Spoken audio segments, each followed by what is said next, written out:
Moi, en tant que boxeur, d'abord sur le ring, je suis quelqu'un qui a besoin de chambrer, tu vois. I got 100 on my dash, got 200 in my trunk. Name in the grab bags, put my Bible in the trunk. Taco vodka on the top of my binocular, I'm drunk. How can I make them popular? Pop 'em when I want. Une fois que tu es champion de France, pour aller plus loin, c'est un peu compliqué. S'il n'y a pas de promoteur, il n'y a personne pour mettre l'argent, tu es obligé d'un peu aller te sacrifier à l'étranger. Ce que je voulais pas faire au début, mais je commence de plus en plus à me dire qu'en fait, il n'y a que ça à faire. See, I'm living with anxiety, ducking the sobriety, fucking up the system, I ain't fucking with society. Monsieur Gaëtan Youri Tamboué, C'est ça. merci de nous accueillir ici dans ta salle à Arras. Bon, c'est une salle honneur, on va pas se mentir, mais ça reste ta salle où tu maintiens la forme.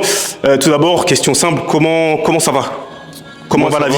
Moi, ça va. Je veux remercier tout de suite donc, du coup, ma salle Honor. C'est mon sponsor. Donc, je voudrais les remercier pour nous permettre de faire ce podcast. Et moi, ça va, tout va bien dans ma vie en ce moment. Super, super.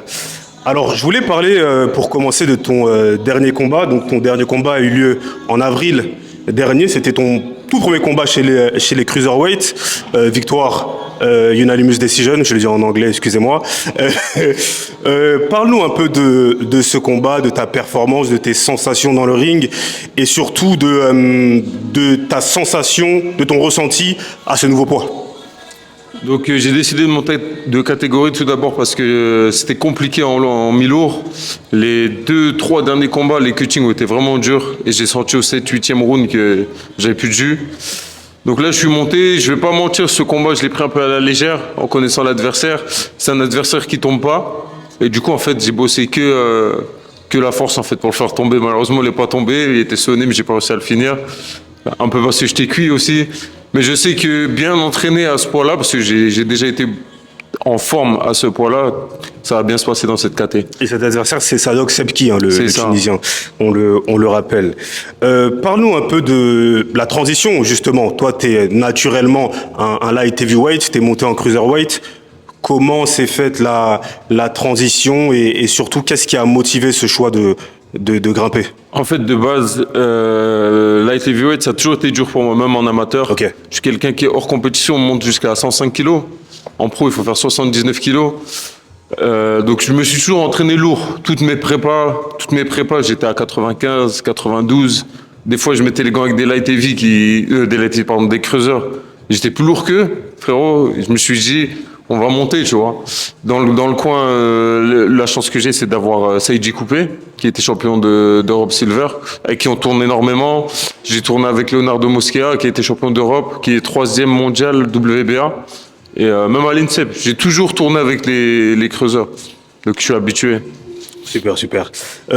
Quel regard, toi, tu portes sur la catégorie cruiserweight? C'est une catégorie qui est un peu mésestimée, je trouve, parce qu'elle est en dessous des poids lourds qui est la catégorie reine, très clairement.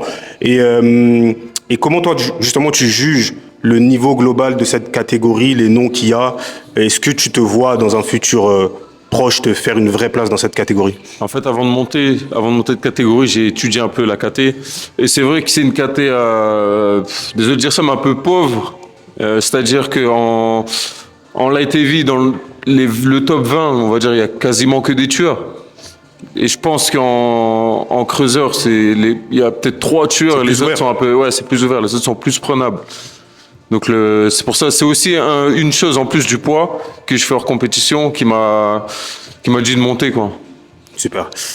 Ton dernier combat remonte donc à avril, on est en août aujourd'hui. Question simple, est-ce qu'on va te revoir sur le ring avant la fin de l'année 2025? Je pense que oui, parce que je suis actuellement numéro 1 des creuseurs. Donc pour un championnat de France, pourquoi pas. Et si c'est pas faisable tout de suite le championnat de France, parce qu'il y en a 2 qui doivent s'inventer avant moi, je ferai un combat au mois d'octobre. Hein. Au mois d'octobre, moi, il y a mon club qui organise. Et voilà, ce sera un petit combat de remise en forme avant le championnat de France. Le Boxing Club Indinois. Boxing Club Indinois, ouais. Super. Gaëtan, j'ai envie qu'on repart un peu au début même pas de ta carrière, de ta vie. Tu es né le 12 octobre 1994 à Lens, d'un père congolais. RD congolais, la République démocratique du Congo, d'une mère française, c'est ça? C'est ça. Exactement. J'ai envie de savoir, dis-moi un peu où tu as grandi et quel est ton background familial quelque part, dans quel environnement tu as grandi, est-ce que tu as eu des frères et sœurs, etc. Oui, bah, comme tu dis, mon père est congolais, ma mère elle est corse, mais mon père il lui a lavé le cerveau. Il faut savoir que ma mère, même pas 6 mois avec mon père, elle parle couramment lingala. Waouh. Donc chez moi, il parle pas français, il parle toujours en lingala. Elle fait à manger, elle s'habille, tout. Et j'ai grandi dans un univers congolais. J'étais toujours chez mes oncles, chez mes cousins, et j'ai vraiment grandi à la congolaise. Ça, c'est une bonne chose. Et parle-nous un peu de tes siblings, comme on dit en anglais, tu as des frères et sœurs? Oui, j'ai des frères et sœurs, oui. J'en ai... Attends que je compte. Non, on n'est pas tant que ça, mais on est 5 ou 6. On est 5 ou 6. Qu'une sœur, après que des frères. Et tu as parlé du fait que ton père est congolais, ta mère est d'origine corse. Qu'est-ce que cette dualité, cette double culture t'a apporté dans ta vie quotidienne? Franchement, je vais pas mentir, du côté de ma mère, je connais très peu de personnes. Ok. Je connais très peu de personnes. Elle a pas une grande famille. Et sa famille n'a pas forcément accepté qu'elle se mette avec un noir. C'était une autre époque. Ouais. Donc il n'y avait pas la même mentalité que maintenant. Donc j'ai vraiment grandi avec la famille du côté de mon père. Donc pour moi, j'ai grandi 100% à la congolaise, quoi. Mais de toute façon, ça, on le voit un peu à travers ce que tu projettes, ce que tu diffuses sur tes réseaux sociaux. Tu te sens vraiment congolais, tu as totalement embrassé cette culture. Oui, c'est ça. Je suis français avant tout. Je suis français avant tout, mais je me sens aussi congolais. C'est très important pour moi. Mon père m'a toujours parlé de ce qui se passe là-bas. Donc, ce que vous pouvez voir maintenant à Goma, tout ça, c'est pas de maintenant. Donc, mon père a fait en sorte que ce soit pas juste une culture congolaise que j'ai, mais Il a fait un vrai travail de sensibilisation. Il a fait un vrai travail de sensibilisation. Ouais. Pardon, sensibilisation. Ok. De toute façon, on y reviendra plus longuement après. Pour rester sur tes parents, quelles valeurs ils t'ont inculquées et quels sont les points les plus importants, je dirais, de l'éducation que tu as reçue? Moi, j'ai grandi dans une famille évangélique et c'est le plus important. Mes parents m'ont toujours, on a toujours été à l'église, ils m'ont toujours mis dans la religion. C'est vrai que petit, j'y allais plus par habitude parce que j'avais pas le choix en fait, c'était avec mes parents. Mais à un certain âge, j'ai compris à quel point c'était important, à quel point c'est important pour moi. Et ça fait partie de mon éducation. Donc le respect, la religion d'abord, le respect, la famille, ce sont mes valeurs. Tu as commencé la boxe relativement tard, à 19 ans. La question qui me taraudait, c'est finalement quelle est ta première rencontre avec la boxe? Nous, c'est vrai qu'on est congolais, donc forcément, on pense immédiatement à Mohamed Ali, George Foreman, Rumble in the Jungle 74, Kinshasa. Mais de ton vivant, quelle est ta première rencontre avec la boxe, que ce soit en vrai ou à la télé? Moi, de base, c'était un gars de mon quartier, Sofiane Bellassène, à pas confondre, parce qu'il y a un autre Sofiane Bellassène du sud, là c'est un du nord, qui faisait de la boxe, il avait été champion de France, et c'était une star en fait. Et je voyais comment tout le monde l'aimait, comment tout le monde voulait lui plaire et tout, et dans mon quartier, on voulait tous être comme lui, tu vois. De base, c'était ça. Mes parents ne sont jamais voulu, parce que j'étais bagarreur, je me battais tout le temps, ils avaient peur que j'utilise ça dehors. Donc j'ai commencé en cachette. Au final, ça m'a totalement calmé, changé. Et mon père l'a su quand mon oncle est venu avec le journal, je venais d'être champion régional. Mon oncle est venu tout fier. Et voilà, c'est comme ça que mon père l'a appris. Quelle a été la réaction de tes parents? Mon père, il a fait ça, il a rien dit. Il a fait comme s'il savait. Quand mon oncle est parti, il m'a appelé dans le salon, il y avait toute ma famille, donc il m'a demandé, il m'a dit alors tu fais de la boxe et tout. J'ai dit oui. Il m'a mis une balayette. Je l'ai pas vu arriver, donc je suis tombé vraiment comme n'importe quoi. Et il m'a regardé avec du mépris. Ah, c'est ça le champion. Et c'est à partir de jours que après il m'a laissé faire. Okay. À partir de jours, je me suis dit, je vais tout faire pour le montrer que je vais être champion, que je peux être champion. Et quand tu commences la boxe à 19 ans, que tu rentres dans cette salle, que tu enfiles les gants, quel est ton état d'esprit? Est-ce qu'il y a beaucoup d'appréhension? Est-ce qu'il y a de la peur? Est-ce qu'il y a du doute? Quelles sont les questions qui te passent par la tête? Franchement, quand je commence la boxe, j'y vais un peu naïvement. Pour moi, je vais tout casser tout de suite. Ça va être facile. Ouais, c'est ça en fait. Je me suis dit, je sais me battre. Mais en fait, la boxe, ça n'a rien à voir. Mais j'ai tout mis sur le cardio. En fait, j'ai regardé les points, les retards que j'avais techniquement. J'avais du retard sur tout le monde. J'ai tout mis sur le cardio au début. Et au fur et à mesure, j'ai commencé à mettre la technique. Bah justement, c'était ça ma question. Parce que finalement, quand on commence la boxe aussi tard et qu'on connaît une ascension aussi fulgurante, bah, ça demande quand même certaines qualités innées, un certain talent. Je prends l'exemple d'un Deontay Wilder qui a commencé la boxe à 21 ans. Bon, on sait tous que c'est pas un génie technique, mais il a ce don du punch et c'est ça qui lui a permis d'aller aussi loin. Toi, c'est ce cardio-là qui t'a permis d'être là où t'en es aujourd'hui? Moi, je pense que c'était le cardio et la déter aussi. J'étais vraiment déterminé dans ma tête. Et il y avait que le cardio, je suis pas forcément un frappeur. Donc j'ai tout mis sur le cardio. Et désolé de dire ça, mais les couilles aussi, tu vois. Quand je suis rentré en équipe de France, c'est parce que j'ai accepté un combat que personne ne voulait. Et John Dovey, l'ancien manager de l'équipe de France, c'est ce qu'il m'a dit. Il m'a dit, toi, t'as des couilles. Et c'est ce qu'il faut dans la boxe. Et après, c'est énormément de travail. Franchement, il n'y a pas de secret. Et énormément d'entraînement. Je suis rentré en équipe de France, c'était 2 entraînements par jour. J'en faisais 3 avec Mariano le matin à 6 heures. Techniquement pour progresser, et c'est là où je pense avoir rattrapé mon retard. Tu as parlé des couilles, justement. Parlons-en, entre guillemets, parlons-en, puisque dans ton parcours amateur, c'est finalement quand on regarde ton bilan, le bilan statistique de ton parcours amateur, il est assez, je vais pas dire mitigé, mais c'est partagé, mais pas parce que tu n'avais pas le niveau, parce que finalement, tu es allé direct dans le dur, finalement. Tu es allé affronter des hauts placés, des personnes que pas beaucoup de gens voulaient affronter. Ouais, c'est ça. En fait, déjà, quand je commence à boxer, comme je te dis, à 19 ans, au mois de septembre, au mois d'octobre, j'avais 20 ans.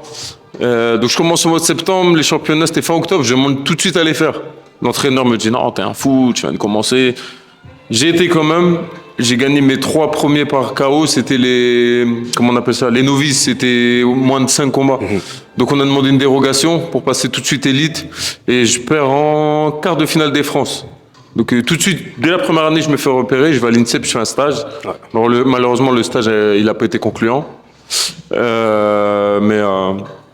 Ensuite, dans ma carrière, j'ai accepté toutes les opportunités, vraiment, j'ai rien refusé.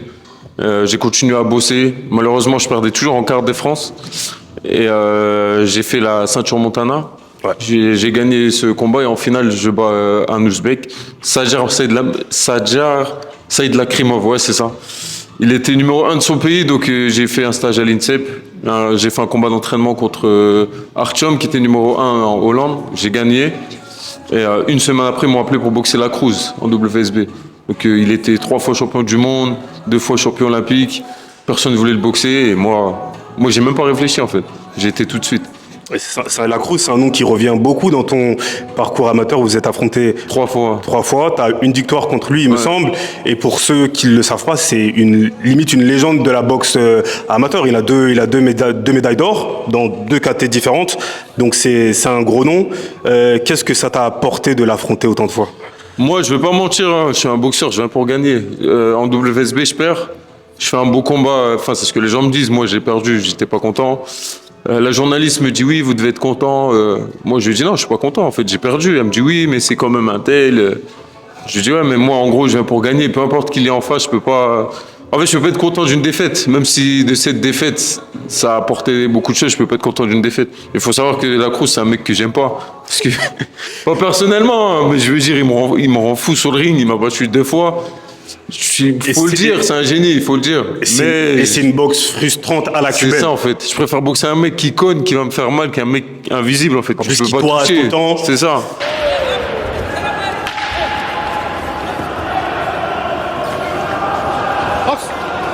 L'équipe de France, c'est aussi un épisode important de ton parcours.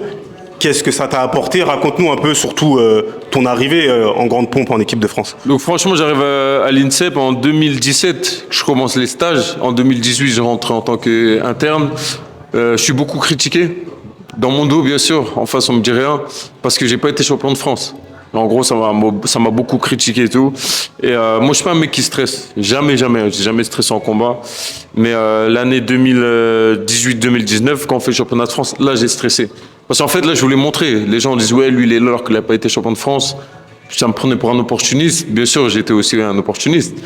Mais je savais que je méritais ma place et j'étais champion de France. Je bats en finale Bakary Djabira, qui était le numéro 1 incontesté. Et là, ça a arrêté de parler, tu vois. Et après, j'ai vécu mes plus belles années en équipe de France. Quand j'y étais sur place, on faisait que de se plaindre. Mais maintenant que c'est fini, en fait, ça a vraiment été mes plus belles années. Pour revenir sur le titre de champion de France, c'était obligatoire, entre guillemets, pour toi de cocher cette case-là? Oui, Déjà pour toi personnellement et pour c'était faire taire les obligatoire mauvaises langues aussi. pour moi seulement, parce que le manager John Devy, avant les France, il nous a réuni l'équipe, parce qu'on retourne dans le club se préparer. Et il nous a dit qu'en gros, ils connaissent déjà les numéros 1. Et qu'être champion de France, ça changera rien, parce que l'important, c'est l'international. Mais moi, pour faire taire les gens, et pour moi aussi, hein, pas seulement pour faire taire les gens, mais pour moi, parce que j'ai toujours rêvé d'être champion de France, il fallait que je gagne. Ton parcours amateur, il est remarquable, il est exemplaire. Malheureusement, il y a, et tu vas aller dans mon sens, je le dis parce que je me permets de le dire parce que je sais que tu vas aller dans mon sens, il y a ces non-qualifications au JO qui font un peu tâche. Comment tu l'as vécu sur le moment avec le recul?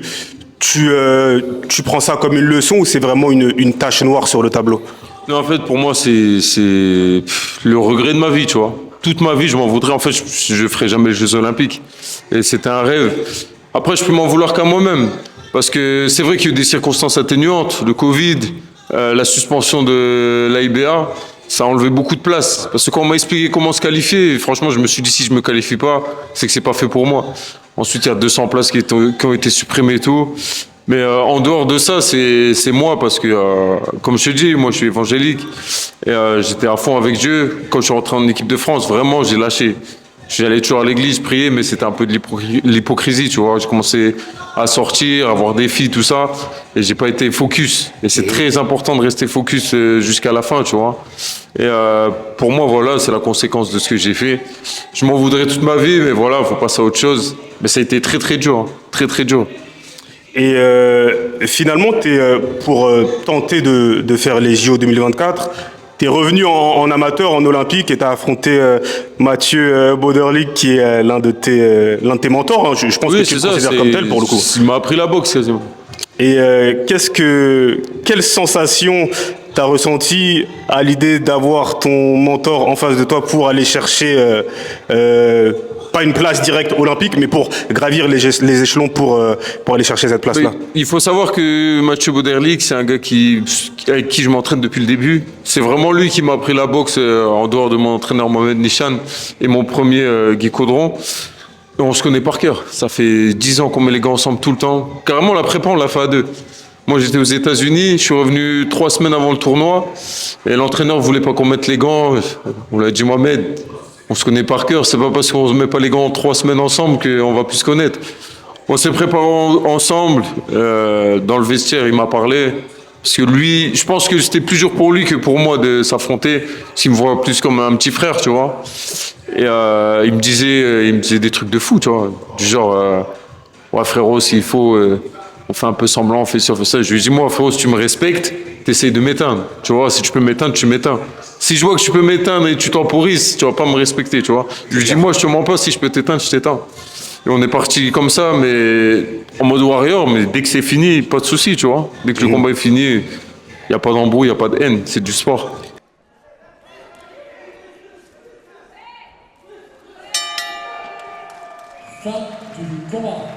Tu passes pro en 2021.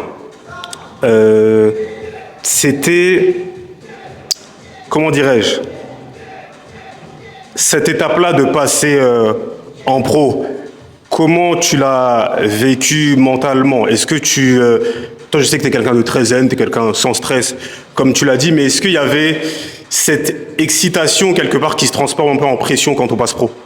Franchement, non. Mon passage chez les professionnels s'est bien passé. J'ai été longtemps en boxe amateur, mais j'ai jamais vraiment aimé cette boxe. C'est une boxe très différente. J'attendais de passer pro. Et j'ai été voir mon entraîneur et je lui ai dit tout de suite, écoute, j'ai un certain âge, j'ai un certain bagage technique avec l'équipe de France. Je veux brûler les étapes, clairement. Donc tout de suite, les adversaires, c'est moi qui ai choisi. Mon coach, il voulait pas à chaque fois. J'ai su le convaincre. Je lui ai dit, on prend que des Français et au-dessus de moi au classement. Pas un mec en dessous, pas d'étranger. Le seul étranger que j'ai pris, comme quand on dit une chèvre, tu vois, c'est parce que y a un Français qui m'a mis un plan une semaine avant le combat, tu vois. Mais moi, j'ai tout de suite voulu gravir les échelons. Après, le problème en France, c'est qu'une fois que tu es champion de France, pour aller plus loin, c'est un peu compliqué. S'il n'y a pas de promoteur, il n'y a personne pour mettre l'argent, tu es obligé d'un peu aller te sacrifier à l'étranger. Ce que je voulais pas faire au début, mais je commence de plus en plus à à me dire qu'en fait, il n'y a que ça à faire. Il faut aller faire un hold-up à la Bruno Suras, parce qu'en France, malheureusement, c'est pas assez développé la boxe pour qu'on monte une bonne carrière ici. Allez, le champion de France des mi-lourds 2019 ici qui pourrait terminer avec Panache, membre de l'équipe de France. Voilà, très bien. Comment tu la vis, cette vie de boxeur professionnel? Déjà, à un moment, tu travaillais encore à l'hôpital de Lens, il me semble, donc tu concilies les deux. Là, aujourd'hui, c'est ton gagne-pain, c'est ton métier, boxeur professionnel. Moi, c'est simple, je travaillais à l'hôpital de Lens, j'avais un contrat avec la Fédé, donc j'avais plus besoin de travailler et j'étais payé quand même par l'hôpital. Quand je passe chez les pros, je demande une rupture conventionnelle. En gros, je leur fais comprendre que je vais me mettre à fond dans la boxe. À fond dans la boxe, voilà. Malheureusement, ça n'a pas... Comme tu sais, j'ai été champion de France au mois de juin 2024. Plus de combats depuis, personne n'a voulu m'affronter pour la ceinture. Donc je monte de catégorie, c'est compliqué aussi pour trouver des combats. Et du coup, là, carrément, je retravaille, tu vois. Et tu me remets à chercher du travail et je dois concilier les deux. Ça s'est pas passé comme prévu, mais on lâche pas. Je travaille, je fais mon entraînement à côté et on prendra les opportunités qui viendront à nous. Et à quel point c'est difficile de concilier les deux, justement? Franchement, au début, je faisais, donc ça allait, tu vois. Genre, je me réveillais à 5h du matin, j'allais courir, j'allais au travail toute la journée, le soir, j'allais à l'entraînement. En fait, le fait d'avoir fait autant d'années, tu vois, à l'INSEP où je travaille plus, quand j'étais pro, les deux premières années, je travaillais pas. C'était très dur, très dur. Au début, j'ai repris le travail, j'ai arrêté complètement la boxe. Là, je reprends seulement, mais c'est dur. En plus, je suis pas forcément vieux, mais j'ai comme 30 ans là. C'est plus comme quand j'avais 19 ans, tu vois. Je suis un peu plus fatigué, j'ai une vie de famille maintenant, j'ai ma femme, mon fils. Mais c'est comme ça, il faut pas se plaindre. Il y a toujours des gens qui vivent des choses plus dures que ce que nous on vit. C'est ce qu'il faut se dire. Et tu as parlé justement du côté manque au niveau promotion dans la boxe en France. Quelle est, je dirais, selon toi, la clé pour être bankable en tant que boxeur français ici dans l'Hexagone, sur le territoire hexagonal? Franchement, je sais pas trop, tu vois. Parce qu'en France, c'est assez compliqué. En France, on n'aime pas les gens sur deux. Quand on dit sur deux, je veux dire qu'ils l'expriment, tu vois. Comme Tony Oka, mon ami, il a été sûr de lui au début de sa carrière. Voilà, il a dit toutes ses ambitions et ça l'a descendu, tu vois. En France, ils préfèrent les gens qui parlent pas trop. Comme Souley, par exemple. Souley Sissoko, si tu vois, il parle pas. Il parle pas trop, il fait son taf en silence et tout se passe bien pour lui. Mais malheureusement, si tu regardes bien, Souley, il s'entraîne aux États-Unis, il fait un peu tout au State. Quelqu'un qui s'en sort qu'avec la France en boxe anglaise, c'est un peu compliqué, tu vois. Je pense que Doumbé, par exemple, lui, c'est en MMA. Je pense que lui, il a fait un bon truc, mais c'est pas donné à tout le monde. Tu vois, un peu le cinéma qu'il a fait et tout, mais comme lui dit, c'est un acteur de base. Exactement. C'est un acteur de base. Et franchement, je sais pas. Je sais pas comment tu peux capter le public français. J'ai pas encore trouvé ce. Après, pour rebondir un peu sur le MMA a connu une hype grandissante aussi aux yeux de tout le monde, aux yeux du grand public. Ce qui est moins le cas de la boxe, qui est un peu considéré comme un sport ancestral pour le coup. Est-ce que toi, tu ressens ça, le fait que ces dernières années, le MMA a commencé à prendre beaucoup de place, quitte à laisser la boxe un peu sur le côté? Franchement, le MMA, il nous a éteints, tu vois. Mais c'est une bonne chose dans le sens où ce qui a tué un peu la boxe, je pense que c'est le délire Floyd Mayweather, tu vois. En fait, Mayweather, tout le monde a perdu. Mike Tyson, Mohamed Ali, Frazier, Foreman, tous les grands champions ont perdu, tu vois. Et quand Mayweather est arrivé avec une mentale zéro défaite. En gros, tu perds, t'es nul et tout. Et tout le monde a mis ça en place. Et si tu regardais bien, il n'y avait plus de combat, que ce soit en France ou à l'international. Hein. C'était les gros, ils s'affronteraient pas, tu vois. Et depuis la montée du MMA, où les gens ne peuvent pas vraiment s'esquiver, ça a changé un peu en boxe anglaise aussi. Et tu vois bien Turki à la chic. Il a fait il a organisé des combats de ouf. Et lui, ce qu'il a dit, c'est qu'il veut banaliser la défaite. Et je pense qu'il a raison. Une défaite, c'est pas la fin du monde. Ça veut pas dire que t'es nul. Ça arrive. Il a été plus fort que toi le jour J. Tu seras plus fort un autre jour, tu vois. Mais le MMA, là, franchement, l'ascension qu'il a faite, comme je dis, hein, pour moi, au début, ils nous ont éteints. Mais ensuite, ça a permis aussi de relancer la boxe par rapport à ça. C'est vrai, finalement, c'est un mal pour un bien. C'est ça. Et comme tu l'as dit, il y a Turquie qui a vraiment pris pris la boxe mondiale entre ses mains et qui nous donne des combats qu'on veut voir finalement, que le public veut voir. Là, on va avoir un Canelo Crawford dans un mois. C'est un combat auquel on n'aurait jamais pensé. Finalement, on va l'avoir. Toi, je sais que t'es un grand fan de Terence Crawford. Tu l'as pris un peu comme modèle. Qu'est-ce qui te plaît le plus dans sa boxe? En fait, ce que j'aime bien, c'est sa capacité d'adaptation. C'est-à-dire, il a boxé tout type d'adversaire et il s'est adapté très vite, tu vois. Et le mec, il est trop intelligent, il est trop fort, tu vois. Il va s'adapter à l'adversaire.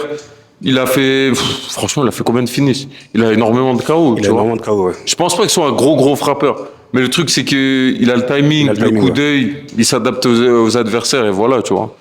Moi, c'est un modèle dans le sens où, de base, j'étais fan de Yuri Gamboa. Ok. D'où mon surnom. Il a fini pour le coup. Ouais, et c'est là où j'ai connu Crawford. Ok. Je le connaissais même pas. Et la raclée qu'il a mis à Gamboa, je me ouais. suis dit, c'est quoi ça, tu vois? Et après, j'ai commencé à le suivre et j'ai vu qu'en fait, c'est un génie, ce type. C'est vrai. Et quelles sont ses chances face à Canelo, selon toi? Ah, ça, tu vois, ça m'embête, tu vois, parce que c'est au niveau du poids, tu vois. Moi, je pense vraiment que techniquement, Canelo, il parle pas avec. Mais la différence de poids, ça joue. Ça va Je jouer. sais pas si tu as vu son combat contre Madrid. Ouais. Déjà, il est monté de KT et tu C'était sentais compliqué, que il avait peur des coups, c'était un peu compliqué. Ouais, c'était compliqué, ouais. Et là, c'est encore une autre KT. Et en plus de ça, il prend un gros frappeur de cette KT. Je pense que dans les débuts du combat, Crawford, techniquement, il va gérer. Un peu comme Plant avec Canelo. Ouais. Mais au moindre coup encaissé, tu vois, même bloqué, ça va Et être tenir compliqué. la pression constante d'un C'est Canelo. ça, en fait. C'est ça. C'est J'ai ça. envie qu'il gagne. Moi aussi. Mais ça va être dur, ça va être très dur. Moi aussi. Je sais qu'on a contractuellement, tu peux pas en dire énormément, mais tu as fait un sparring contre Caleb Plant, tu t'es entraîné avec lui, champion du monde, ancien champion du monde des super middleweight, qui a affronté Canelo, qui a tenu jusqu'à la 11e reprise, je crois, contre Canelo à Las Vegas il y a quelques années. Moi, c'est l'un de mes boxeurs préférés du circuit, Caleb Plant. Sweet Hands, comme il est surnommé. Je trouve qu'il porte bien son nom parce qu'il a une belle boxe, il est élégant, il bouge bien, il n'a pas forcément un énorme punch. Et moi, ce que j'aime avec lui, c'est que lui boxe tout le monde. Il a boxé Benavidez, il a boxé Canelo, il a boxé Anthony Dirrell qui l'a mis KO. Toi, quel regard tu portes sur l'évolution et le parcours de Caleb Plant et de sa boxe aussi, tout simplement? Moi, j'aime beaucoup sa boxe. Tu vois, c'est une boxe que j'essaie de pratiquer aussi, tu vois. Un peu sur les jambes, un peu en déplacement, en provocation. J'ai le même problème que lui, je suis pas un puncher. Donc on compense avec ça, tu vois. Et lui, il l'a très bien fait. Il sait très bien le faire. On a mis les gants à Vegas. En fait, j'avais fait un sparring dans la salle Top Rank. J'avais bien défoncé le mec. Du coup, son coach, il m'a appelé pour juste 4 rounds. C'est juste 4 rounds. Au final, on a fait les 4 rounds. Il a kiffé, j'ai kiffé. Et il m'a demandé de faire la prépa contre Benavidez, tu vois. Malheureusement, je suis rentré en France pour le tournoi pour les Jeux Olympiques. Mais c'est un peu un regret que j'ai, tu vois. J'aurais dû rester, je pense. Après, c'est comme ça, hein, c'est la vie. Mais... C'est la vie. Ouais. Là, on est rentré un peu plus dans l'analyse technique des boxeurs. Moi, j'estime toujours pour les sportifs que les personnes qui sont les plus à même de se décrire, c'est eux-mêmes. Donc toi, finalement, pour les gens qui ne te connaissent pas, comment tu te décrirais en tant que boxeur? En tant que boxeur? Oui. Moi, en tant que boxeur, d'abord sur le ring, je suis quelqu'un qui a besoin de chambrer, tu vois. Chambrer, rigoler, moquer un peu d'adversaire. Il faut savoir que ça se voit pas forcément, mais je parle énormément à mon adversaire, tu vois. Je lui parle sur le ring et tout. Il n'y a rien de méchant. Une fois que c'est fini, on se prend dans les bras et c'est fini, tu vois. I got 100 on my dash, got 200 in my trunk. Name in the grab bags, put my Bible in the trunk. Taco vodka on the top of my binocular trunk. How can I make 'em popular? Pop 'em when I want. En dehors du ring, moi je suis quelqu'un qui aime beaucoup, il faut savoir, le trash talk. Tu vois un peu le McGregor, j'aime trop. Par contre, je sais pas le faire, tu vois. C'est pas un truc que je ferais parce que je sais pas le faire, donc je le ferais mal. Ouais. Mais c'est ce que j'aime bien. Mais moi, en dehors du ring, je parle pas beaucoup, je m'entraîne et je sais que le jour J, on va régler les choses, on va régler nos problèmes. Et d'ailleurs, tu as eu une histoire de trash talk là, sur les réseaux sociaux, c'était il y a Ouais, c'était avec Diallo. Avec Diallo, ouais. Ouais, c'est ça en fait. À l'époque là, attends, si je réfléchis bien, j'étais déjà champion de France. Ouais. J'étais déjà champion de France. Et Diallo met un post. Il met qu'il est numéro 1 des Light Heavy et qu'en dessous de lui il y a le champion de France. Donc moi et le champion d'Europe c'était Dos Santos. Ouais, c'était ça. Et il marque, en gros, moi, ceux qui veulent m'affronter, je suis chaud. Il m'identifie pas rien, hein. Mais tu connais, tout le monde m'a envoyé. Moi, j'ai sauté sur l'occasion. J'ai mis une story avec respect, genre, j'ai pas fait trash talk et tout. J'ai mis une story, j'ai dit, ouais, que moi, je suis chaud, on est chaud pour s'affronter et tout. Non, c'était un appel, tu vois. Voilà, les gars, si quelqu'un va organiser ce fight, moi, je suis là, je suis chaud, tu vois. Lui, il a du mal de le prendre parce qu'il a répondu en story, toujours sans m'identifier. C'est les gens qui me montraient. Ah, le petit, je sais plus trop ce qu'il a dit, tu vois. Ouais, le petit, il veut me boxer, on va lui donner une leçon. Du coup, on s'est un peu trash talk en story. Et je lui ai envoyé un message en privé. Et là, on s'est un peu embrouillé, tu vois. Et moi, je lui ai dit, gros, en fait, tu parles. Tu dis que tu vas affronter les gens. Moi, je suis là, je t'ai pas manqué de respect. T'as voulu manquer de respect. C'est le jeu, je t'en veux pas, c'est le trash talk, y a rien. Mais tu trash talk et quand je te propose, parce que je lui ai proposé des dates, et j'avais vu avec des gens, tu dis non, tu vois, au final, il dit qu'il veut pas me boxer. Donc je lui ai dit, c'est quoi en fait? Tu veux qu'on se pétard en fait? Si tu m'insultes mais que tu veux pas te faire de fight, tu veux quoi? Tu veux qu'on se bagarre? J'ai pas trop compris. Maintenant, cette histoire, c'est derrière moi. Ouais, c'est derrière toi. Aujourd'hui, tu as un bilan de 10-1 en professionnel. Comment tu juges ton parcours juste là? Tu es encore au début, hein, pour le coup. Encore au début, tu as fait pas mal de combats dans un laps de temps assez réduit. Comment tu juges ton parcours et ton évolution dans le monde pro? Pour moi, comme je t'ai dit, j'ai voulu brûler les étapes. Donc, j'ai voulu faire un championnat de France très très rapidement. Je vais pas dire qui, mais on m'a mis des bâtons dans les roues. Au final, ça va, j'ai fait le championnat de France Le premier, c'est en 2019, où je perds contre Dylan Collin. Une défaite amère, parce que déjà, de 1, pour moi, j'ai pas perdu. Pour beaucoup de gens aussi qui me l'ont dit. Mais le truc, c'est que même si j'ai pas perdu, j'ai pas fait ce que je devais faire, tu vois. Normalement, j'avais mieux boxer que ça. C'était pas un undercard c'était un undercard de Yoka, non? C'était contre qui, Tony? C'était en 2023, c'était contre Méry. Ouais, contre Méry, ouais. Ah oui, ouais, c'était ça. 2023. Comme l'event en plus. Et en fait, le problème, c'est que un gars comme Collin, sans lui manquer de respect, genre moi, j'ai pas d'embrouille avec lui. Hein. Je lui ai dit à la fin, on se serre la main, je lui ai dit, écoute, moi, je suis pas d'accord avec la décision des juges. Toi, j'ai pas de problème avec toi, tu vois. Même si toi, tu penses à gagner, c'est tout, c'est comme ça. Mais un gars comme lui, techniquement, il doit pas parler avec moi, tu vois. Et il devait pas me poser les difficultés qu'il m'a posées.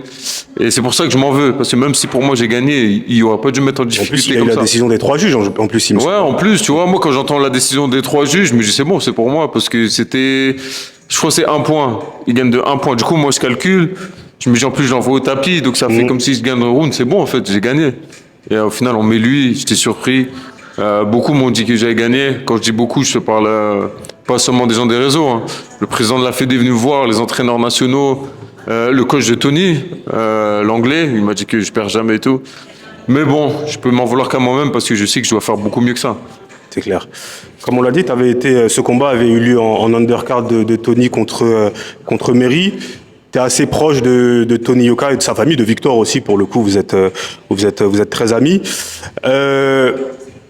Congolais en plus d'origine congolaise tous les deux, donc je pense que c'est ça qui a aussi rapproché les liens et tissé ces liens de fraternité et d'amitié. J'imagine que le parcours de Tony Yoka, même s'il y a eu une période assez sombre entre guillemets, mais il commence à sortir la tête de l'eau petit à petit, son parcours, ça a été une vraie source d'inspiration pour toi? Ouais, c'était une vraie source d'inspiration. Quand je commence à boxer en 2014. Ouais, fin 2014. 1 an et demi après, il fait champion olympique, champion du monde. C'est un gars qui m'a inspiré, tu vois. Et après son passage chez les professionnels, ça a bien commencé. Il y a eu une grosse période où ça a été compliqué, mais si Dieu le veut, il va se relancer. Les Yoka, c'est la famille, tu vois. C'est mes frères. Leur mère, c'est ma mère. Leur père, c'est mon père. Vraiment, on est comme des frères. Et du coup, je lui souhaite le meilleur pour sa carrière.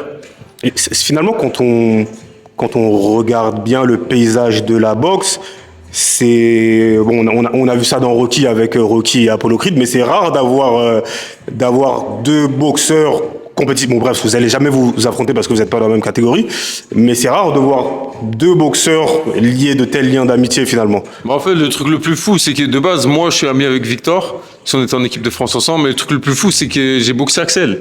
Donc leur petit frère, en championnat de France, je l'ai battu l'année où j'ai fait champion de France. Mais ça n'a pas créé de tension, rien, tu vois, parce que vraiment, c'est que du sport. Exactement. Et son père, carrément, il a un peu clashé, tu vois, devant moi. Tu vois, il t'a tapé, Ah, Congolais, non, c'était bon délire, tu vois. Carrément, on s'est boxé en février, non, janvier, je crois. Au mois juin, juillet, on était en vacances ensemble. Il n'y a pas de souci. Et le truc, c'est que la boxe, c'est un sport individuel, mais pas seulement. Tu vois, vraiment, l'entourage, c'est important. En équipe avec Victor, on était très proches. Et avec tous les mecs de l'équipe, hein, on se parle encore. Je me rappelle que les coachs, ils nous disaient, ouais, nous, quand on était en équipe, on disait ça, mais on se parle plus, tu vois. Et nous, ça va, vraiment, on se parle tous, on est tous ensemble. On puise chez l'un et l'autre. Moi, j'ai toujours dit, demain, si je pète, vu que j'amène Victor Axel avec moi, tu vois. Tony, j'aurais pas besoin, tu vois, il est déjà en haut. Mais je veux dire, Victor, c'est pareil, s'il pète, il m'amène moi aussi avec, tu vois. On est ensemble et ça bouge pas. Et puis c'est des bonnes personnes, il faut le dire. C'est des bonnes personnes. J'ai la chance de les filmer, même. Après, c'est vrai que le fait qu'on soit congolais, ça a beaucoup joué aussi, tu vois. On est très fraternels entre Congolais, mais c'est des bonnes personnes. Force à eux, en tout cas. On rebondit sur le côté Congo. Donc, comme on l'a dit, tu es originaire de la République démocratique du Congo. Ton père est congolais. On te voit mettre en avant cette appartenance à la RDC. En quoi c'est important, justement, pour toi de revendiquer haut et fort ce côté congolais? En fait, je pense qu'il faut pas avoir honte ou cacher ses origines, tu vois. Parce que souvent, c'est mal interprété. Tu vois, quand moi je dis que je me sens congolais, faut pas que les Français sentent froissés. Non, mais t'es français. Ouais, non, je suis français, y a pas de souci. Mais je suis aussi congolais, tu vois. Et c'est important. Je pense que moi, c'est parce que je suis congolais, mais je pense que c'est avec toutes les nations qu'il faut être comme ça, tu vois. Les binationaux, ouais. Je pense aussi que Nordin Noubali, qui était champion du monde et qui a beaucoup affiché son amour pour le Maroc, je pense que c'est lui a causé préjudice dans la boxe, tu vois. Mais au moins il a fait ce qu'il voulait, tu vois. Il a toujours reconnu et montré fièrement ses origines et c'est important. Et tu trouves que le fait de beaucoup mettre en avant son origine africaine, caribéenne, antillaise ou autre, ça peut être, c'est mal interprété ici en France ou ça peut être mal interprété? Moi, franchement, c'est un sujet sensible, mais je pense que oui, tu vois. Je pense que oui. Après, les mentalités, je pense qu'elles vont changer, mais il faut du temps. Moi, je suis métis et les métis, c'était un nouveau truc il y a 10-15 ans, on va dire. Là, maintenant, en fait, plus ça va passer, plus les gens vont s'habituer. C'est un nouveau Pokémon. Ouais, de ouf. Non, mais t'as capté, je veux dire, avant, il y avait des noirs, des blancs, des arabes, tout, tu vois. Là, ils commencent à avoir. En France, c'est un pays où il y a beaucoup de diversité, et on a de plus en plus. Et je pense que ce qu'il faut que comprennent tous les Français, c'est que c'est pas parce qu'on est fiers d'être binationaux qu'on n'est pas fiers d'être français, tu vois. Et après, peut-être que si j'étais né au Congo et que j'ai grandi au Congo, je serais pareil, mais envers la France, tu vois. Là, j'ai grandi en France. Malheureusement, quand je dis malheureusement, je veux dire que si je me sens congolais, c'est pas seulement avec mon éducation, c'est aussi le regard des gens. Parce qu'il faut savoir pour un blanc, je suis un noir, tu vois. J'ai eu beaucoup de problèmes avec la police, juste à cause de ma tête. Et quand t'es binational, t'as le même problème des deux côtés. Chez les noirs, t'es un blanc, tu vois. Chez moi, on m'appelle Mundele, tu vois. Moi, je suis un blanc, tu vois, pour les noirs. D'où ton surnom, Zaïro Clair. Voilà, Zaïro Clair. C'est ça. Donc, non, franchement, je pense que c'est mal interprété ce qu'on dit, mais ça veut pas dire qu'on n'aime pas la France, tu vois. On a déjà eu cette discussion beaucoup de fois avec Tony, et avec son père aussi. Ouais. Qui disait qu'en gros, la France, tout ce qu'elle nous a donné, tout, et qu'il faut pas être ingrat, tu vois, en crachant dessus. Mais ça veut pas dire que comme on crache pas sur la France, on crache sur le Congo, ou comme on crache pas sur le Congo, on crache sur la France, tu vois. Ouais, c'est pas évident, ça demande une vraie clairvoyance pour comprendre tout ça. Moi aussi. Moi, je suis pas de mentir, j'ai grandi en cité et avant j'étais en mode ouais, j'aime la France, non, moi je suis congolais, c'est tout. Mais après la mentalité elle change, tu grandis, tu vis tes trucs.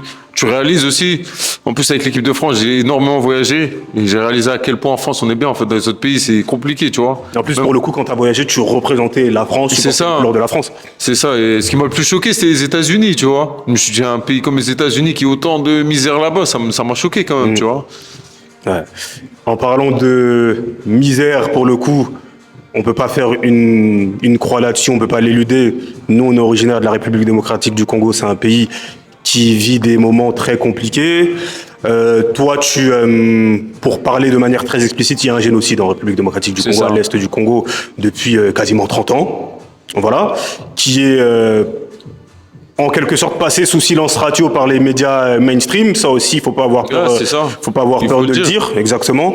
Toi, justement, tu fais un vrai travail pour en parler, pour afficher ce soutien envers tes frères et sœurs congolais. Comment ça t'est venu cette volonté de vouloir afficher ce soutien indéfectible envers le Congo? En fait, comme je t'ai dit depuis le début, mon père m'a toujours parlé de ce qui se passe au Congo. Et j'ai toujours été dedans, tu vois. Et le génocide, ça fait quoi, 2 ans, 1 an ou 2 ans qu'on en parle. Réellement, Comme ouais. tu dis, ça fait quoi? Ça fait 30 ans Ça que fait ça 30 dure. ans, ouais. Moi, depuis que je suis né, ça dure, Exactement, j'entends. ouais. Et ça m'a toujours choqué quand j'étais petit. Je demandais à mes parents, quand on regardait le journal, mais pourquoi on parle pas du Congo? Je comprends pas et tout, tu vois. Et là, ce qui est bien, c'est que ça a été rendu public. Grâce aux réseaux sociaux, surtout. Grâce aux réseaux sociaux, grâce aussi, il faut pas se mentir, il y a de plus en plus de Congolais, par exemple dans la musique, C'est vrai. dans le sport, C'est vrai. il y a de plus en plus de Congolais qui sont connus et qui en parlent. Malheureusement, moi j'en parle, mais le truc c'est que je peux rien faire, tu vois. C'est ça qui me rend ouf. On est En très fait- impuissants finalement. En fait, on peut rien faire pour en parler. C'est pour ça que pour moi c'est important d'en parler, tu vois. Et j'ai vu qu'il y a une grosse hype dessus. J'ai l'impression que là ça s'éteint un peu. Et c'est pour ça que de temps en temps je repartage encore. En fait, faut pas oublier ce qui se passe. Exactement. Et c'est des gens qui sont tués, des enfants, des hommes, des femmes qui sont violées. violées. Et tout ça pour de l'argent, en fait. C'est parce qu'on a un sol riche en ressources naturelles. Et c'est un truc de fou ce qui arrive. Le Congo, comme on l'a dit, place très importante pour toi dans ton cœur et dans ta vie. T'y vas souvent? T'y es déjà allé? J'ai été 2 fois. Malheureusement, ça fait longtemps que j'ai pas été. Ça fait longtemps que je veux y aller aussi. Malheureusement, quand j'étais en équipe de France, c'était pas possible. Le timing était trop compliqué. On avait vraiment peu de temps libre. Et je suis concentre sur ma carrière pro. Ça bouffe tout mon argent. Parce qu'il faut en fait, la différence avec pro et amateur, c'est qu'en amateur, on te paye tout. Genre en équipe de France, Là, t'investis sur toi-même. Voilà. Et là, tu es obligé d'investir surtout sur toi-même.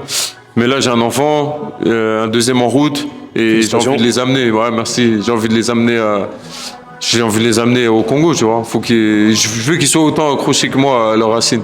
Et j'aimerais bien y retourner très rapidement. Question un peu plus légère, quel est ton plat congolais préféré, Gaëtan? Moi, c'est simple. Moi déjà, chikwang, c'est sûr. C'est pas un plat, mais c'est pour t'annoncer le truc, tu vois. Allez, concocte-moi ton assiette en fait. Mon assiette. Ouais. Vas-y, attends, je prends mon temps. Frotte les mains. Non, moi, c'est fumboa chikwang. Ntaba, tu vois. Ça, c'est... Ok. Fumboa chikwang, je peux en manger tous les jours, genre. Vraiment, tu vois. Après, j'aime tout, hein. Madessou, le pondou, tout, mais le fumboa, il n'y a rien qui rivalise avec. Ok. Ouais, je crois que la dakachine, c'est ça qui change tout, tu vois. Ouais. Ouais, j'aime bien le fumbo aussi, mais moi je suis plus un mec du pondou, moi. Ouais, après pondou, c'est la base, hein. fondue, Mais fumboa, c'est... Après, le fumboa, j'ai remarqué, c'est soit t'aimes trop, soit t'aimes pas, tu vois. On dirait C'est vrai qu'il n'y a pas de juste d'entre-deux. milieu, hein. C'est Ouais, vrai. ouais. C'est vrai. Mais moi, Tu sais j'aime trop tu sais pour qu'il y a la- beaucoup de gens qui aiment pas le fumboa. Ouais, il y en a beaucoup, hein. Ça me surprend, moi. Moi, je les vois comme des fous, mais... Moi aussi un peu, hein, je te mens pas un peu. chacun ses goûts, mais c'est bizarre, tu vois. Comme tu l'as dit, chacun ses goûts. Dans le monde de la boxe, actuellement, il y a un Congolais qui fait beaucoup de bruit. C'est monsieur Martin Bacolé, qui avait affronté en plus Tony Yoka il y a quelques temps. Moi, je le vois réellement comme une source d'espoir pour les millions de gamins au Congo et pour les millions de gamins de la diaspora aussi. Comment toi tu le juges en tant que boxeur et comment tu juges son évolution? Quel regard tu portes sur lui en tant que Congolais? Moi, Bacolé, pour moi, je pense que c'est l'espoir, et pas seulement l'espoir du Congo, mais de l'Afrique, Ouais. tu vois. Donc, le gars, il vient du Bled, il s'entraînait avec les moyens du bord, et t'as vu Exactement. jusqu'où il a été, tu vois. Et gros respect pour ça, tu vois. Seul truc qui me fait chier un peu, c'est qu'il a battu mon gars, tu vois. Après, il n'y a pas de souci, hein, tu sais, même du côté de Tony il n'y a pas de record envers lui. c'est Ouais, la j'en boxe. doute pas. Mais non, franchement, j'espère qu'il pourra aller encore plus haut. Parce que vraiment, il nous représente bien, il représente fièrement les Africains, je ne vais même pas dire le Congolais, parce que c'est pas que les Congolais, c'est toute l'Afrique, tu vois. Et voilà. Hein. Tu vois, Exactement. en fait, lui, c'est une force de la nature. Il est costaud, il encaisse, il frappe. Je pense que techniquement, il peut encore s'améliorer. Et c'est ça, une fois qu'il sera bien entouré, tout va bien se passer, tu vois. Et sa décision, son choix de prendre le combat contre Parker en short notice, t'en penses quoi toi? En fait, on va pas se mentir, on l'aurait tous fait, parce que à ce qui paraît, il a eu un très gros billet. Et en gros, en plus de l'argent, parce qu'on va pas se mentir, les titres, tout c'est bien, mais il faut manger, tu vois, faut faire vivre la famille. Mais en plus de l'argent, il sait qu'en le battant, il y a direct, il fait un championnat du monde. Il a tenté sa chance, c'était compliqué, parce que c'était quoi, trop compliqué, une là. semaine, je crois. Moins. Ouais, moins C'était d'une moins, c'était en semaine. 3 jours, je crois. Ouais, 3 jours. En 3 jours. Après voilà, j'ai eu peur que ça l'éteigne, que ce soit fini, qu'on le mette de côté, mais au final on lui relance un combat contre Ajagba. Turquie croit en lui quand même. Hein. C'est ça que je me accorde une suis vraie dit. confiance. Hein, ouais. En fait, quand il perd, je me suis dit c'est mort, ils vont plus le calculer et tout, tu vois. Et quand ils l'ont fait combattre contre Ajagba, je me suis dit non, mais en fait il est encore dans le game, donc c'est bien, tu vois. Et t'en as pensé quoi justement de sa prestation contre Ajagba? Ce que j'ai pensé, j'ai pensé qu'Ajagba était très très bien préparé. Il a eu le game plan qu'il fallait, en fait. C'est ça. Et ça a été compliqué pour lui quand même. Il a bien géré, tu vois. Il a bien embêté Martin. Mais sur le peu d'échanges qu'il y a eu, il a vraiment souffert, tu vois. Bon, pourquoi pas une revanche? Martin Bacolé saurait quoi faire. Je pense que Bacolé, en fait, dans son game plan, il s'attendait à une bagarre. Même moi, je m'attendais à une bagarre parce que de base, c'est un bagarreur, je vois un peu à Ajagba. Mais là, il a pris zéro risque. Et je pense que s'il s'affronterait, cette fois, il sait à quoi s'attendre, Martin, et ça se passerait pas de la même façon. Pour revenir sur toi, Gaëtan, et pour conclure, toi, jusqu'où tu as envie d'aller dans la boxe très concrètement et quel est ton plus grand rêve en tant que Moi, boxeur? le plus grand rêve, c'est d'être champion du monde. Pour moi, quand tu commences un sport ou même à l'école, des études, c'est pour aller au maximum, au plus haut, tu vois. Après, je vais pas mentir, je sais que ça va être compliqué. En France, il n'y a pas forcément les opportunités qu'il faut. Et même s'il y avait les opportunités en France, même si la route elle serait tracée tout droit, c'est compliqué. Mais j'y crois, je lâche pas. On va essayer de faire un championnat d'Europe ou bien une ceinture d'une certaine fédération pour pouvoir monter au plus vite. Et comme il y a beaucoup moins de monde en creuseur, c'est aussi pour ça que je suis monté, pour avoir plus vite des opportunités. Là, je te dis, j'ai 30 ans. Je pense que dans les grosses catégories comme ça, on peut boxer un peu plus longtemps. Je pense aussi, ouais. Mais j'aime pas perdre du temps, tu vois. J'aime pas perdre du temps. Pour conclure, Gaëtan, quel message t'as à faire passer pour les jeunes qui se lancent finalement dans un domaine assez tard, qui pensent être en retard, qui ont ces doutes-là du fait de ne pas être au même niveau que les autres qui sont arrivés dans ce domaine-là avant. Quel message t'as à faire passer pour eux? Déjà, mon premier message, c'est Jésus vous aime. C'est important pour moi de le dire. Amen. Et après, par rapport au sport, je reçois beaucoup de messages de gens justement qui ont commencé tard. Les gars, faut rien lâcher. En fait, si moi j'y suis arrivé, tout le monde peut y arriver, tu vois. Quand je dis y arriver, je veux dire d'arriver à ce niveau. J'ai pas encore fait ce que je voulais faire. Mais il faut du travail, de la discipline et être carré dans la vie, tu vois. Les sorties, les femmes, les trucs comme ça, non, les dormir tard, tout ça, non. Faut vraiment essayer de bien manger, bien dormir, s'entraîner énormément. Et voilà, après, faut provoquer votre chance aussi. Parce que je pense qu'il n'y a pas que moi qui s'entraîne dur. Il y en a beaucoup et qui ont peu leur chance. Mais moi, j'ai provoqué ma chance en acceptant des combats compliqués. Et voilà. Le message est passé. Gaëtan, merci beaucoup de nous avoir reçus. Aujourd'hui, c'était une très bonne interview. On a appris beaucoup de choses et surtout, tu avais des messages à faire passer. Je pense qu'ils vont être reçus de la meilleure des façons. Nous, on te souhaite tout le bonheur du monde. Continue à te battre pour ce que tu as envie d'aller chercher et continue à porter haut et fort les couleurs de notre beau pays qui est la République démocratique du Congo. Ouais, merci à vous. Ça fait toujours plaisir. Ça fait toujours plaisir quand quelqu'un s'intéresse à vous, tu vois. Et grosse force à vous aussi, grosse force à la chaîne. Et j'espère que tout va bien se passer dans ma carrière, dans ta carrière aussi, votre carrière aussi, les gars. Et voilà, j'espère qu'on se reverra plus tard et que ça aura pété, tu vois. Que ce soit de mon côté ou de ton côté. Peut-être à Las Vegas, ouais, tu vois, un truc comme ça, ça serait bien, tu vois. Serait bien. Avec Turquie à côté, avec Turquie. Dans ses billets. Merci Gaëtan, merci beaucoup. See, I'm living with anxiety, ducking that sobriety, fucking up the system. I ain't fucking with society.